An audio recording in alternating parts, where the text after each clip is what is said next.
take a quick check of the headlines this hour. Two U.S. National Guard officials, soldiers shot and critically wounded near White House in what the U.S. is calling a targeted attack. The suspect in the shooting has been identified as Rahmanullah, who is reportedly an Afghan national. British Finance Minister Rachel Reeves announces more than $34 billion in tax rises. This is on top of the £40 billion she raised last year. As a result, a large hit of growth of living standards is expected. Death toll after the massive fire in a Hong Kong complex apartment has risen to 55. More than 50 people remain missing. The Hong Kong police have arrested 3 construction company officials.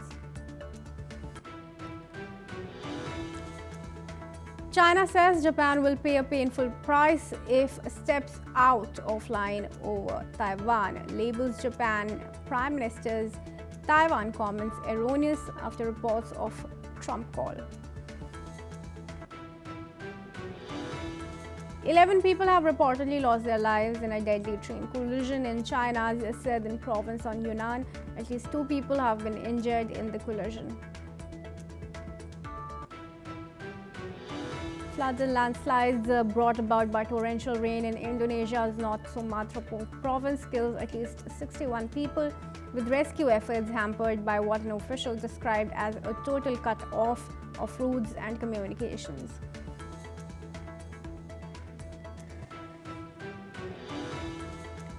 A bipartisan group of U.S. lawmakers is urging the Trump administration to reject Myanmar's upcoming election, calling them a sham meant to legitimize the China-backed junta amid ongoing violence and repression.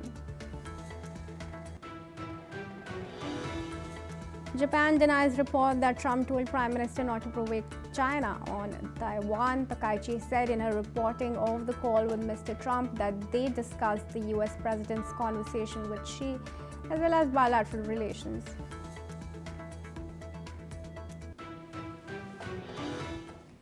We're now learning that at least 65 people have died and nearly 300 remain missing after a massive fire swept through Wang Court, a high-rise public housing complex in Hong Kong's Tai Po district. Authorities say the blaze is now under control. The fire consumed 7 of the 8 tower blocks, which house around 4,600 residents in total. Attention is turning to the causes of the disaster, with Hong Kong police arresting 3 construction company executives on suspicion of manslaughter.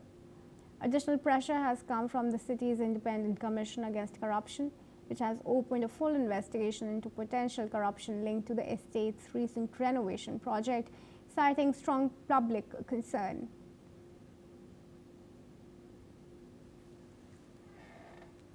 And now moving on to news from Bangladesh, where a court has sentenced former Prime Minister Sheikh Hasina to 21 years in prison in 3 separate corruption cases linked to land allocations in a government housing project. The Dhaka Special Judge Court issued the verdict today, stating that the 78-year-old former Premier would serve 7 years in each case and that these sentences would run consecutively. In addition to prison terms, the court has imposed a fine of $820 in each case, with Hasina facing an extra 18 months in jail if the payment is not made. Now, today's corruption verdict comes shortly after a separate and far more severe ruling came on the 17th of November, where the International Crimes Tribunal sentenced Hasina to death after finding her guilty of ordering a crackdown on a student-led uprising that unfolded between July and August last year. Let us now listen to the statement given by a public prosecutor after the court announced its verdict today. এবং উনি এই 3টি মামলাই আসামি হিসাবে আছেন। ওনার সাজা হচ্ছে 7 বছর পরে 3 সাতা 21 বছর এবং ওনার জরিমানা হচ্ছে 3 লক্ষ টাকা, 1 লক্ষ টাকা করে 3 লক্ষ টাকা, অনাদায়ে 18 মাস বিনা শ্রম কারাদণ্ড। The prosecutor has said that the verdicts also identified Sheikh Hasina's son Sajeev Wazid and her daughter Saima Wazid as the principal accused in their respective cases. And now we want to welcome Shruti Das Gupta, who's an international affairs expert, live from New Delhi, joining us here on NewsX World. Thank you, Shruti, for joining us and giving us your time.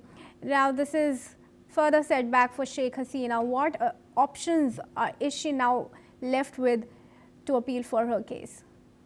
Greetings. Thank you so much for inviting me. What I do understand is that this Purbanchal housing complex case is a long drawn history. It was first announced in 1995 where the BNP was in power and Sheikh Hasina was not ruling Bangladesh at that time as a premier or a prime minister. And in fact, it has suffered about 8 revisions. It is delayed. It is not expected to be completed even by 2030. Corruption is normal in certain circumstances like this when they face opposition from the locals, when the villagers are not willing to part with their land, when they have a continuous revision process. So the Purbanchal housing complex, which was supposed to be finished by 2010, again, not before Sheikh Hasina took over power. So this is a completely different ball game. There are more than one pawn involved in this kind of a corruption. As we've seen, there are 23 odd people who were convicted of corruption. Only one junior member was pardoned as his involvement was found to be null and void. But what I understand is that they have put a fine on her that if she does not pay would add another 18 months to her sentence. Basically, if she pays the fine, then she's admitting to guilt. And if she's not, then a 78-year-old with another 22, 23-year-old prison sentence would end up being in jail for the rest of her life, probably even die there if Bangladesh ever got their hands on her. She has no she has no recourse. It's done in absentia for all of them. I think only one person attended. One other person who was convicted attended, and he was convicted to 3 years. So everybody who has been tried in absentia. They've not been allowed to kind of present their point of view or even a clarification of if their particular role impacted the project or whether they were involved in the scams that happened.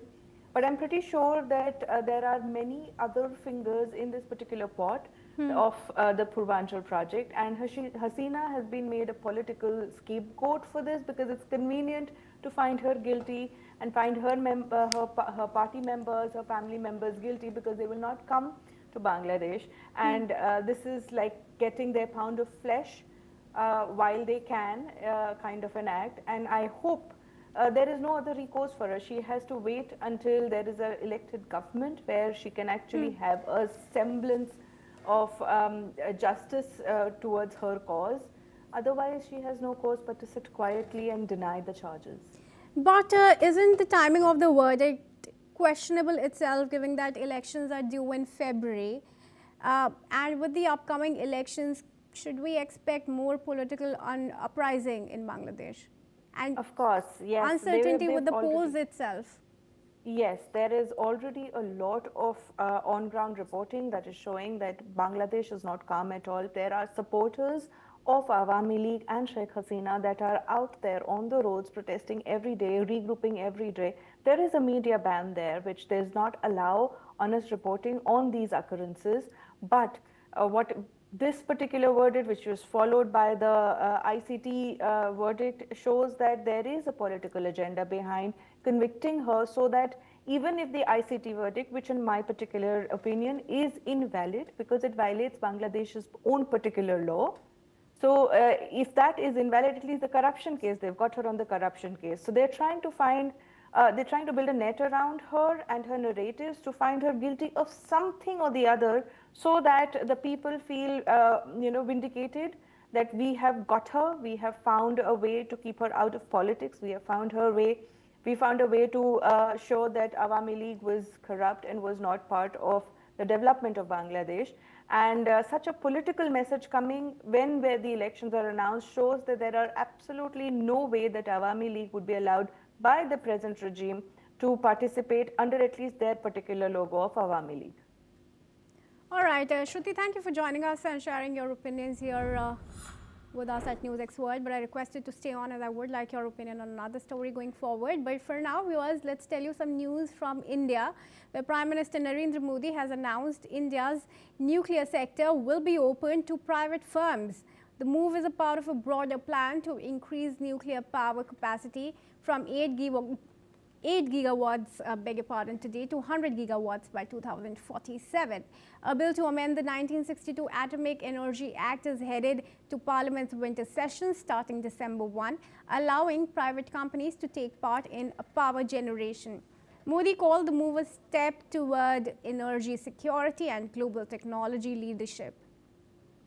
Details on ownership structures and foreign investment rules are still emerging, but the plan reflects India's ambition to match leading countries like the United States in clean nuclear energy. Listen in to Indian Prime Minister's announcement.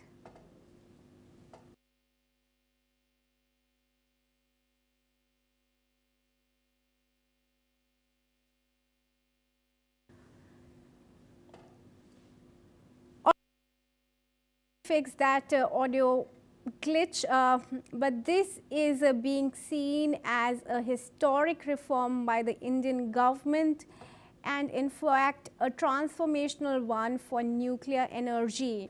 Prime Minister Modi in his statement has said that for the first time India is opening the nuclear statement to private players, nuclear sector to private players, and this will strengthen opportunities in small modular reactors, advanced reactors, and nuclear innovations. Now, the scope of the reforms is continuously expanding. He said, just as space innovation was open to the private sector, India is now moving toward opening the nuclear sector as well. In fact, the government's plan includes developing Bharat small reactors, advanced modular reactors, and other next generation nuclear systems. Listen in to Prime Minister Modi's statement now. हम एक बहुत महत्वपूर्ण sector में भी कदम उठाने जा रहे हैं। हम न्यूक्लियर सेक्टर को भी ओपन करने की तरफ आगे बढ़ रहे हैं। इस सेक्टर में भी हम प्राइवेट सेक्टर की सशक्त भूमिका की नींव रखने जा रहे हैं। इससे small modular reactor, advance reactors और न्यूक्लियर इनोवेशन में अवसर बनेंगे। यह रिफॉर्म हमारी एनर्जी सिक्योरिटी और टेक्नोलॉजिकल लीडरशिप को नई शक्ति देगा। And I would now want to welcome Mahesh Sachdev, who's the former Indian ambassador, joining us live from New Delhi.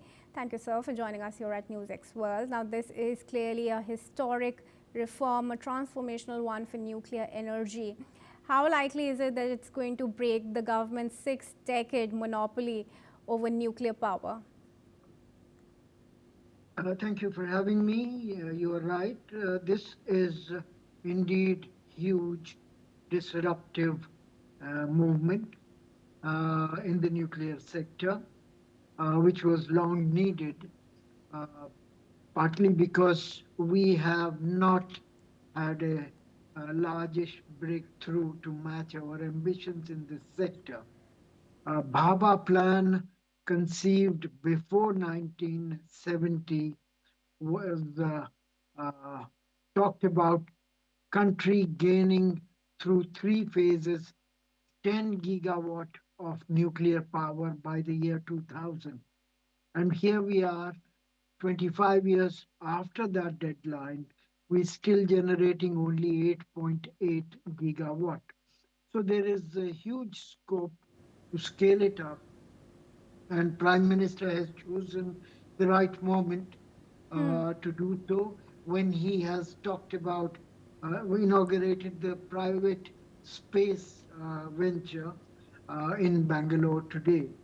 I think the main issues here would lie in regulatory systems. It will also lie in foreign participation. It would lie also in controlling the proliferation risks and processing the nuclear radioactive waste. It is a capital intensive sector, uh, particularly the new technologies of fast breeder reactor uh, are unproven. Small modular reactors exist only on drawing boards. I think one or two experimental small modular reactors have existed and are undergoing their experimental phase. So all that area that has been opened require huge paraphernalia developments, and we will have to see whether the opening would have takers readily by the private sector. Right. Thank you, sir, for sharing that perspective of yours with us here at NewsX World. But do stay on. We now move on, viewers, to tell you that French President Emmanuel Macron has announced a new voluntary youth military service set to begin by mid-2026. The program will target 18 and 19-year-olds, last 10 months, and offer payment to participants who will only serve on French soil. Macron said that the scheme is part of a broader effort to strengthen France's defense amid global threats, with initial enrollment of 3,000 in 2026, rising to 10,000 by 2030 and potentially 50,000 by 2036. After completion, participants may return to civilian life, join the reserves, or remain in the armed forces.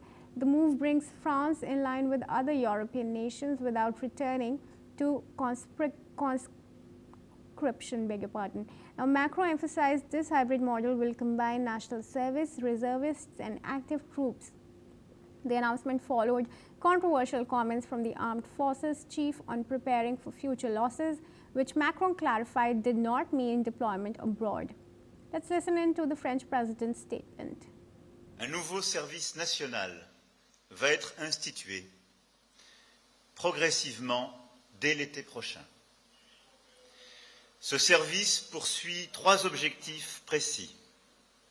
Renforcer le pacte noué entre notre nation et notre armée.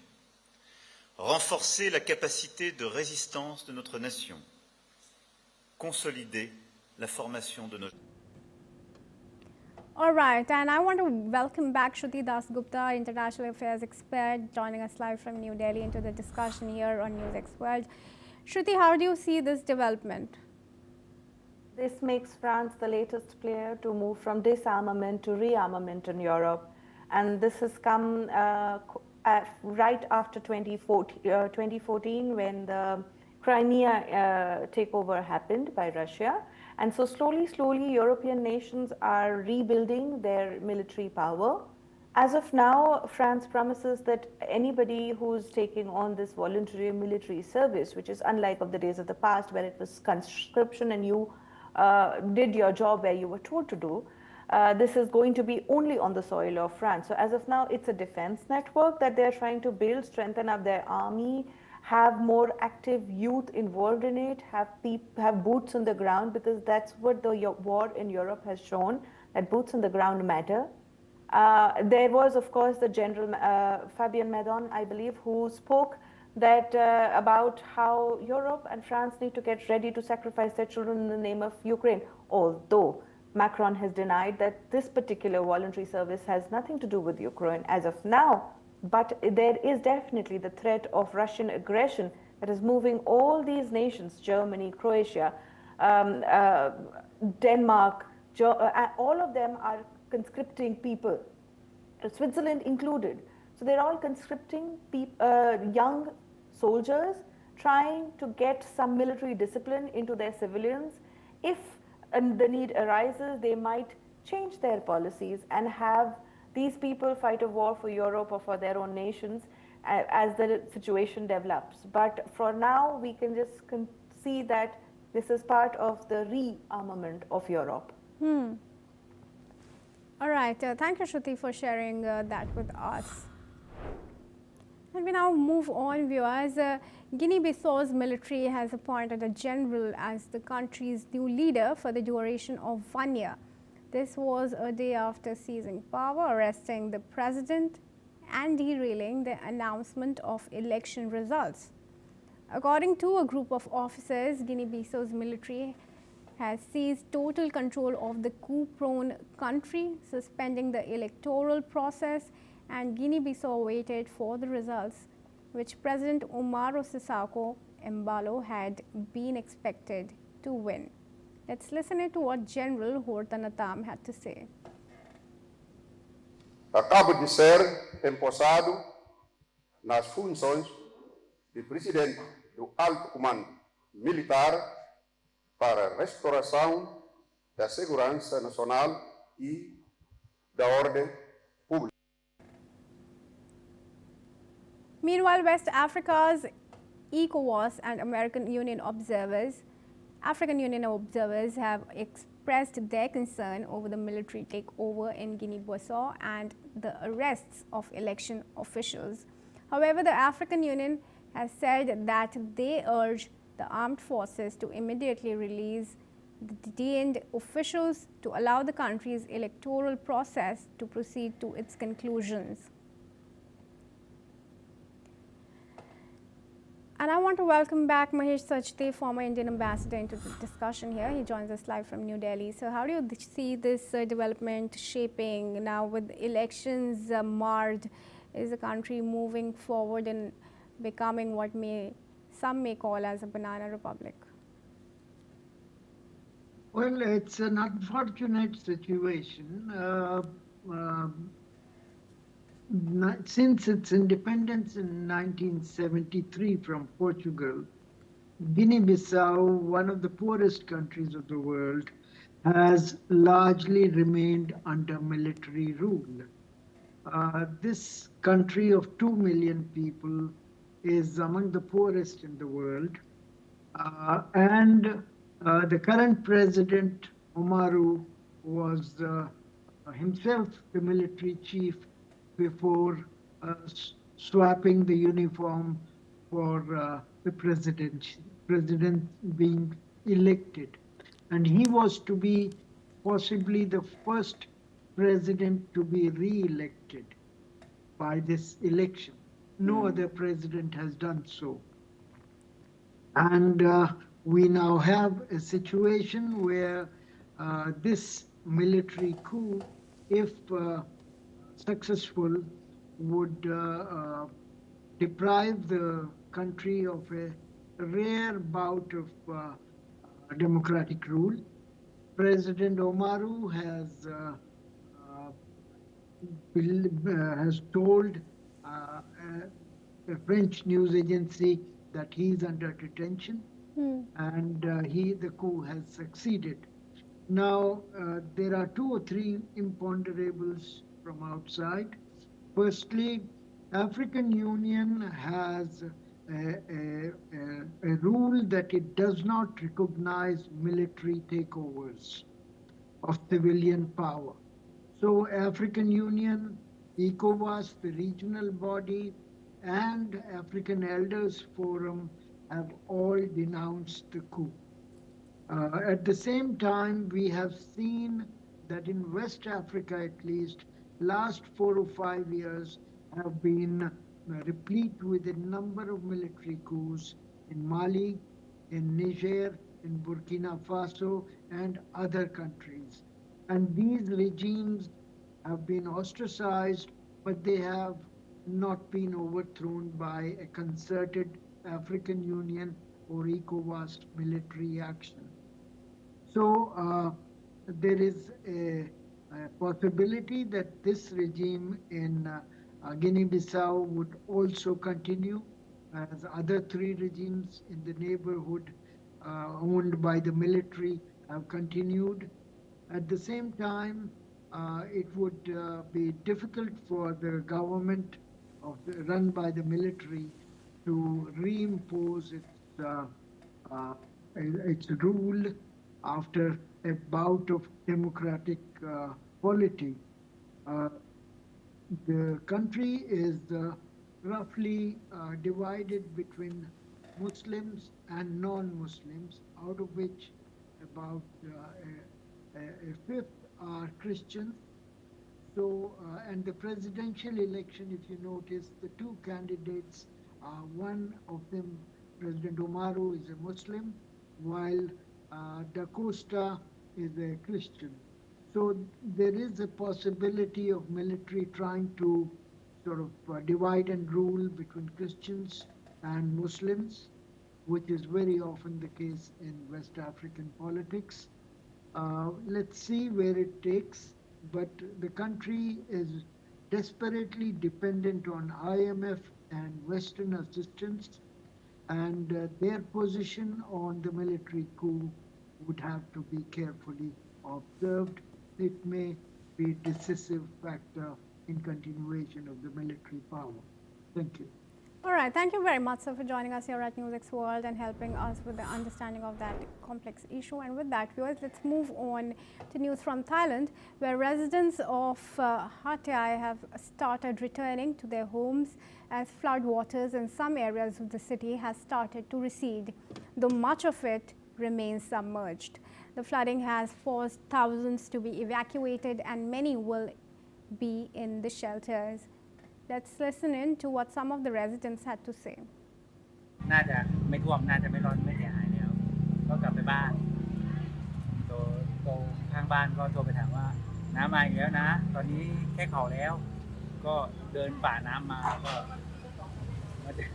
มาเจอก็เห็นสภาพก็ขึ้นแค่เอวแล้วก็ทำอะไรไม่ได้นะเอาชีวิตอย่างเดียวก็ทิ้งเลยเห็นเท่าที่เห็นว่าน้ำเริ่มลดแล้วก็มีบางคนที่เริ่มทยอยกลับบ้านแล้วไปด้วยค่ะก็เลยเดี๋ยวว่านี่หนูก็กำลังจะไปฝั่งด้านนอกเพื่อกลับไปอยู่ฝั่งนู้นก่อนรอน้ำแห้งฝั่งนี้ดีก่อนแล้วค่อยกลับมาล้างบ้านทำเตรียมตัวเรียนต่อ The floods caused by 3 days of record rainfall have claimed at least 33 lives across 7 provinces and affected more than 2.7 million people in Thailand. Nearly 50,000 people have been evacuated, and both in Thailand and Malaysia, with thousands stranded on rooftops as strong currents hamper rescue operations.